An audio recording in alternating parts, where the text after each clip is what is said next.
if is it okay? Are you comfortable with playing a little here? Sure, yeah. Okay. Okay. So tell me about something in your life that's not working.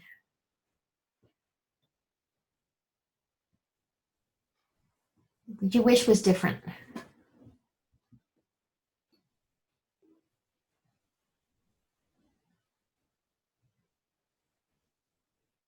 Oh, Hey.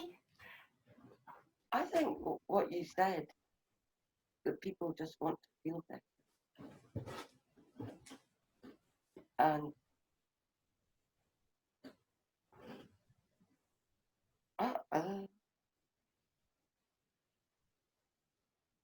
I think what you said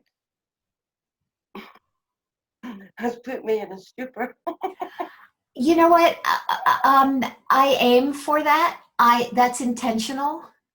I'm not always successful, but I am actually aiming for the stupor because Well, and yeah. But what's the problem? There's a roof over my head. There's food in the kitchen. I'm not in physical pain. are you in emotional pain? Uh, th- mm, it can happen. I'm sort of kind of working with complex PTSD issues, and sometimes they can be really horrible and scary and unpleasant. Um, but in the grand scheme of things, there's always the recognition of, hey, I'm alive. Okay. So obviously we're not going to undo a whole lifetime's worth of stuff in a couple of minutes, but I'll just ask you to check in. And you have a little less practice with this than, at least with me. So I'm going to be a little slower about it here for just a minute. Are you comfortable closing your eyes for a sec? Okay, so if you close your eyes and you just turn your attention to the fact that you are breathing, whether it's deep or shallow, it doesn't matter, but you can just notice that breath is happening. You don't have to do anything about it. And it's been happening all along through this whole conversation and before the conversation. And you haven't had to thank it or know how to breathe or even have to pay attention to it. Breath is still happening anyway. So just feel into what it feels like to notice that support that's been there all along. And I'll just ask you first, has that support ever not been there? That's kind of amazing. Even when you think back into whatever those traumas were, notice you were breathing.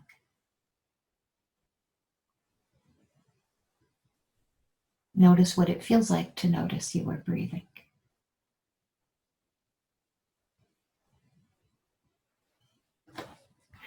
And so when you think now about what you're calling PTSD, when it shows up and you're feeling scared, think about a recent time when it suddenly appeared and you were feeling scared and what you call unpleasant. Just remembering that situation. And then just feel into this. However you do this is fine. The mind will have a field day telling you it doesn't know what the fuck is going on here, but it doesn't matter. Just feel into whatever it is that notices the breath. Is it scared? And if you feel into remembering that situation when, the PTSD was kicking in and you were dealing with intense feelings, just remembering that time, and then check in with whatever that is noticing what Leah feels and the fact that she's still breathing. Is it in danger? So feel into that. Is it ever not there? No. Feel into that.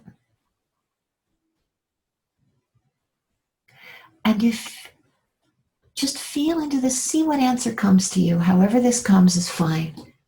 Which one is the real you? Is it Leah with her scary feelings? Or is it whatever this is that is noticing Leah?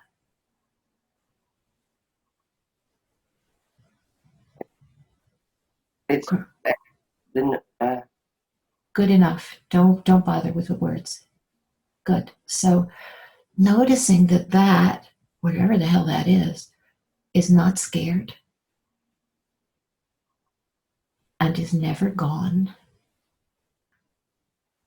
And so now from there, watch Leah be scared. Really freaked out. Isn't she sweet? She's feeling things. Whatever that is watching, that is not scared, notice how it feels towards her.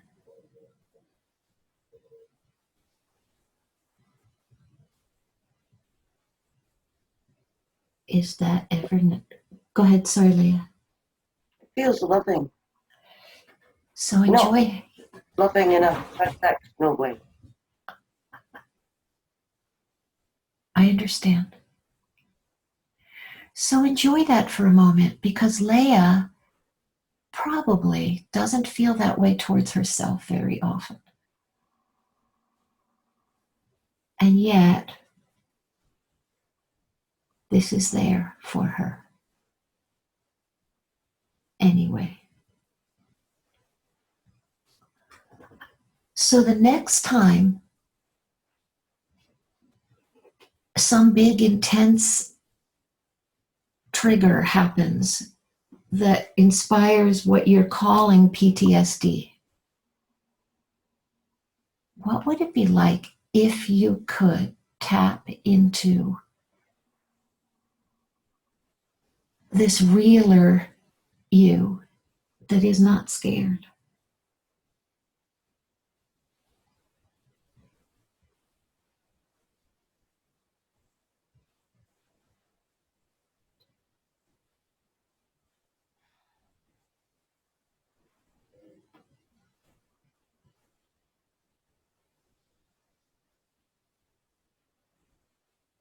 It makes the unpleasant feelings feel like a drop in the ocean, as if attention has been on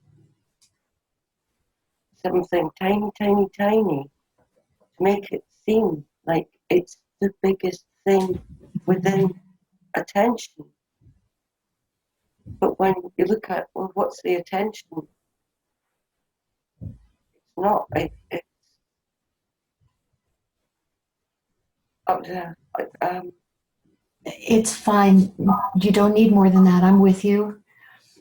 And isn't that amazing? All these people that tell us when we have a bad feeling that we need to sit with it and feel it and listen to it and find out what it means. Can you see how? Dudes, I mean, knock yourself out, but really, you're missing the point. wow. It's like the opposite of a microscope. You know, all the therapy is saying, look closer, look closer, look closer. Oh, now we get to this now. Take it apart, look at every tiny bit. Oh, get in there, get in there. But what you've just done with me is sort of see it in context. Like, it's negligible. And also it's a valuable experience. It's not a, but it's not you, it's not dangerous, it's not scary, it's not terrible. It can be allowed to just be that drop in the ocean, that kernel on the corn. It just so like fine. It's just not that. This is scandalous, I know, but it's not that important. We are told, and we are constantly told, and the spiritual scene will tell us this all the time, that our feelings are what matters. It's like, really? Oh, sort of, yeah, the thoughts happen, the feelings happen, but what I am is they're, oh, I don't know.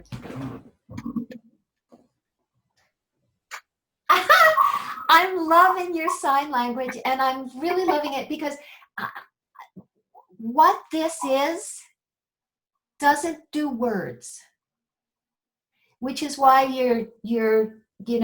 there aren't a lot coming out. We don't need to put words on it. When we put words on it, we make it small. Yeah. So we don't need them. I feel like I've just had 10 Valium. So enjoy this. It will not last. Okay? So when it goes away and the thought says, I did something wrong, I have to figure out how to get it back, that's bullshit. And meanwhile, enjoy. Thank you. You are so welcome. I love this for you.